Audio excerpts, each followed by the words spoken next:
অ্যামাজনের জঙ্গলের মাংসভোগ গাছ অদ্ভুতভাবে দেখা মিলল বাংলার জঙ্গলে। অ্যামাজনের জঙ্গলে থাকা সূর্য শিশির গাছ কিভাবে বাংলার জঙ্গলে, তা দেখে রীতিমতো তাজ্জব বনকর্তারাও। বাঁকুড়ার সোনামুখীর জঙ্গলে দেখা মিলল পতঙ্গভোগ এক উদ্ভিদের। বন দপ্তর সূত্রে জানা গেছে, অ্যামাজনের জঙ্গলেই দেখা মেলে সানডিউ বা বাংলায় সূর্য শিশির, যার বিজ্ঞানসম্মত নাম ড্রোসেরা বা দশেরা বার্মানি নামে বিশেষ এই মাংসভোগ উদ্ভিদদের কথাই আপনাদের কাছে বলি।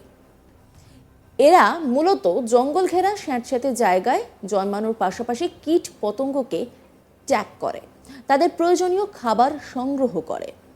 সবুজ নয়, লাল ও গোলাপি রঙের ছোট্ট গাছ, অনেকটা সিকি পয়সার মতো আদল, বড় জোর 6 থেকে 8 ইঞ্চি লম্বা।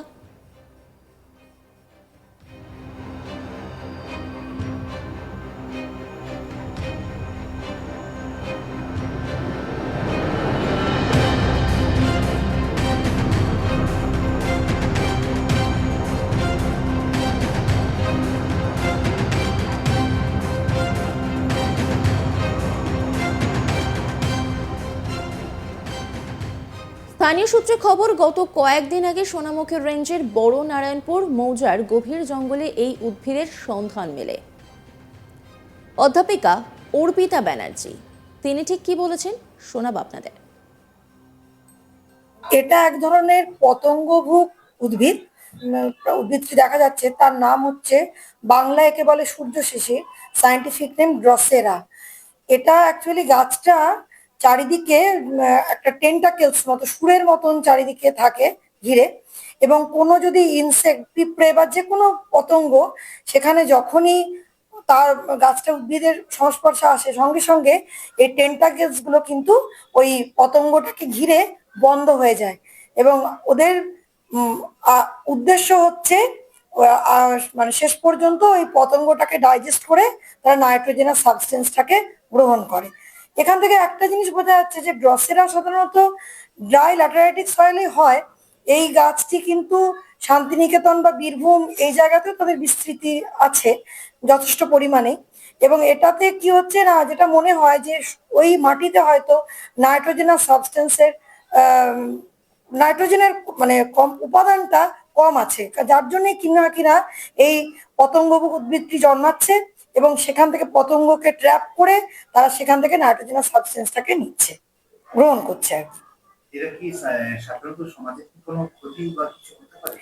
না, এরা সেরকম ভাবে কোনো ক্ষতি করে না। এরা এমনিতে নাইট্রোজেনাস সাবস্টেন্সটাকে নিচ্ছে এবং গাছটাকে সার্ভাইভ করছে। সেই হিসাবে ধরলে সূর্য শিশিরের এখন বিস্তৃতি যে খুব বিশাল আছে সেটা নয়, আস্তে আস্তে তারা সংখ্যা কমছে। সেই হিসাবে যদি গাছটা থাকে, তাদের এটাও তো একটা অবলুপ্তিকে, গাছটাকে অবলুপ্ত কেন করবেন, সেটাকে মানে টোটালি ইরাডিকেট করাটা তো উচিত নয়। গাছটা থাকুক, সেটা এমনি কোনো পরিবেশগত কোনোভাবে গাছটা কোনো ক্ষতি করে না।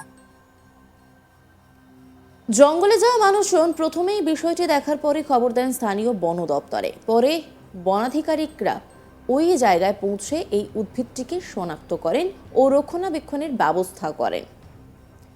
ইদ্রিস সরকার, বিট অফিসার, তিনি ঠিক কি বলেছেন শোনাব আপনাদের। কি করে বলতে, এটা খুব সুন্দর দেখতে একটা উদ্ভিদ, ঠিক সবুজ নয়, লাল এবং গোলাপির সংমিশ্রণে দেখতে খুব সুন্দর। একটা পুষ্পস্তবক আছে লম্বা, এর লেন্থ মোটামুটি 6 থেকে 8 ইঞ্চি। এটা দেখা গেছে সোনামুখীর বনাঞ্চলের অধীনে বড়নারায়ণপুর গ্রামের পার্শ্ববর্তী জঙ্গলে। এটা মূলত দেখা যায় স্যাঁতস্যাঁতে এবং বলতে গেলে শেড ডিমান্ডার জায়গায়।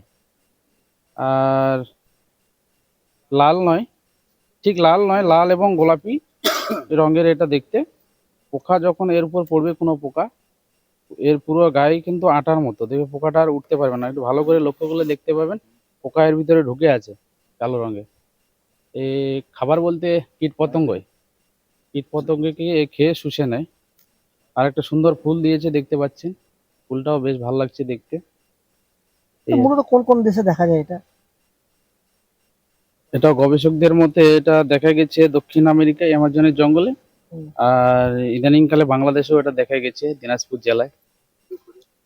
বাঁকুড়া জেলার সোনামুখীতে এটা প্রচুর দেখা যায়। বাঁকুড়া জেলায় সোনামুখীতে এই প্রথম, আর জয়পুর জঙ্গলেও আছে। তো এটা কি সমাজের পক্ষে ক্ষতিকারক? একদমই নয়, সমাজের পক্ষে কোনো উদ্ভিদই ক্ষতিকারক নয়। এটা সমাজের যে ক্ষতিকারক কীট পোকা তাদেরকে খেয়ে কমিয়ে দিচ্ছে। এটা সমাজের উপকারী জিনিস। উপকারী জিনিস। তো এটাকে রক্ষণাবেক্ষণের জন্য আপনারা বন দপ্তরের তরফ থেকে কি পদক্ষেপ নিচ্ছেন? রক্ষণাবেক্ষণের জন্য মোটামুটি যখন প্রথমে আমাদের কাছে খবর আসে আমরা হায়ার অথরিটিকে জানিয়েছি। এবার হায়ার অথরিটির নির্দেশ অনুসারে আমরা এটাকে সংরক্ষণ করার চেষ্টা চালাচ্ছি। এই গাছ দেখতে ভিড় করেছেন এলাকায় স্থানীয় বাসিন্দারা। এক স্থানীয় বাসিন্দা অভিজিৎ রায় তিনি ঠিক কি বলেছেন শোনাবো আপনাদের। আমরা খুবই আনন্দিত, উদ্ভিদটা আগে কখনো দেখা যায়নি আমাদের এই জঙ্গলে, এবার দেখা গেছে। খুবই আনন্দিত, পতঙ্গ ভোগ উদ্ভিদ। আগে দেখেছেন কখনো? না, আগে দেখিনি। এই জীবনের প্রথম? এই জীবনের প্রথম। দেখতে ও ফুলের মতন দেখতে, খুব সৌন্দর্যই বটে পতঙ্গ ভোগ উদ্ভিদটা। কতগুলো দেখলেন এখানে? এগুলো মোটামুটি অনেকগুলো দেখলাম। কেমন লাগছে? এটা তো কোনোগুলো দেখেন না, খুব ভালো লাগছে আমাদের, সব দেখলাম। এই গোটা বিষয়টা নিয়ে একটি রিপোর্ট তুলে ধরেছেন আমার কলিগ নির্ভীক চৌধুরী, দেখাবো আপনাদের। অ্যামাজন কথাটার মধ্যে লুকিয়ে রয়েছে একটা ফ্যাসিনেশন। ছোট্টবেলা থেকে অ্যামাজনের জঙ্গল, এই কথাটা যেন আমাদেরকে বারবার স্বপ্নের দেশে পাড়ি দিতে বাধ্য করে। এইবার অ্যামাজনের জঙ্গলের যে পতঙ্গ খেকো উদ্ভিদের দেখা মিলল প্রান্তিক বাঁকুড়া জেলায়। আমি এই মুহূর্তে দাঁড়িয়ে আছি বাঁকুড়া জেলার যে সোনামুখী রেঞ্জ, সেখানে কিন্তু দেখা মিলল এই ধরনের একটি প্রায় বিলুপ্তপ্রায় একটি অন্য রকমের উদ্ভিদ, যা কিন্তু সমাজের যা বিষাক্ত এবং অন্যান্য পোকামাকড় খেয়ে তার সমাজকে কিন্তু মুক্ত রাখে বলেই এমনটাই জানাচ্ছেন বন দপ্তর।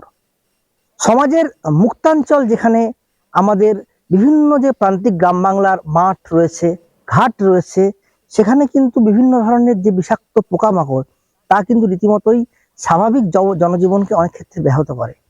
কিন্তু অ্যামাজনের এই ধরনের একটি অভিনব একটা উদ্ভিদ, সেটা যখন দেখা মিলল বাঁকুড়া জেলায়, এরকম তাক লাগিয়ে দিয়েছে পুরো জেলাকে। বন দপ্তর জানাচ্ছেন যে এই ধরনের উদ্ভিদ বর্তমানে অ্যামাজনের জঙ্গল বাংলাদেশের কিছু কিছু জায়গাতে দেখা মিলছে। যেহেতু বাঁকুড়া জেলায় এই প্রথম সোনামুখীর এই অঞ্চলে এই ধরনের যে উদ্ভিদের দেখা মিলল, সেটাকে কিন্তু সংরক্ষণাবেক্ষণ করার জন্য কিন্তু গুরু দায়িত্ব বন দপ্তরের। যিনি বাঁকুড়ার চিফ কনজারভেটিভ ফরেস্ট অফিসার, তিনি জানাচ্ছেন যে এই উদ্ভিদটাকে যাতে সুষ্ঠুভাবে সংরক্ষণ করা যায় আগামী প্রজন্মের জন্য, তাহলে কিন্তু অনেকটাই সমাজ উপকৃত হবে। সবাই মিলে শীতকালের সকালে এক অন্যরকম দৃশ্যের সাক্ষী থাকলো প্রান্তিক বাঁকুড়ার এক গ্রাম।